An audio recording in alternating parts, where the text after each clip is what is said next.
Friday evening ரொம்ப நாளா ஆசைப்பட்டு இண்டோர் பிளான்ஸ் வைக்கிறதுக்காக சில பாட்ஸ் எல்லாம் மீஷோலேருந்து ஆர்டர் பண்ணியிருந்தேன். ஆனால் இந்த வாட்டி மீஷோ பர்ச்சேஸ் வந்து ரொம்ப டிசப்பாயின்மெண்ட் ஆயிடுச்சுன்னு தான் சொல்லுவேன். நான் பாட்ஸ் எல்லாமே நல்ல குவாலிட்டியாக தான் இருந்துச்சு. பட் சைஸ் வந்து நான் யோசிச்ச சைஸும் வந்த சைஸும் வித்தியாசமாக இருந்துச்சு.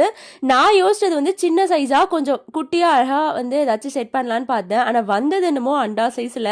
இதை வச்சு என்ன பண்ணுறதுன்னு தெரியல. நான் ஏன் இப்படி சொல்கிறேன் அப்படின்னா, நான் வந்து யோசிச்ச சில இடங்கள்ல வந்து குட்டி சைஸ் பாட்ஸாக வந்து வச்சு டெக்கரேட் பண்ண முடியும். இவ்வளோ பெருசா அந்த இடத்துல வச்சா கொஞ்சம் ஒரு மாதிரி ஆடா தெரியும். ஸோ அங்கே வந்து இதெல்லாம் வைக்க முடியாது. ஸோ நான் பால்கனியில் தான் எல்லாத்தையும் வச்சு செட் பண்ணணும். ஆனால் இத்தனை பாட்டுமே பால்கனியில் வைக்கிற அளவுக்கு எனக்கு வந்து ஐடியா இல்லை. அதே மாதிரி இந்த பாட்டில் பார்த்தீங்கன்னா தண்ணி ட்ரைன் ஆகிறதுக்கு ஹோல் எதுவுமே கொடுக்கல. நம்ம தான் ஹோல் போடணும் போல. ஸோ இந்த விஷயத்துலையுமே எனக்கு லைட்டாக டிசப்பாயின்மெண்ட் ஆயிடுச்சு. ஸோ ஃபைனலாக எல்லா பாட்ஸையும் ரிட்டர்ன் போட்டுலான்னு பிளான் பண்ணியாச்சு. ஆனால் அதுக்குள்ளே விக்ரம்க்கு இந்த எல்லோ டக்கும் ரெட் கலர் டக்கும் விளையாடுறதுக்கு பிடிச்சிருச்சு. ஸோ அந்த ரெண்டுத்தையும் அவன்கிட்ட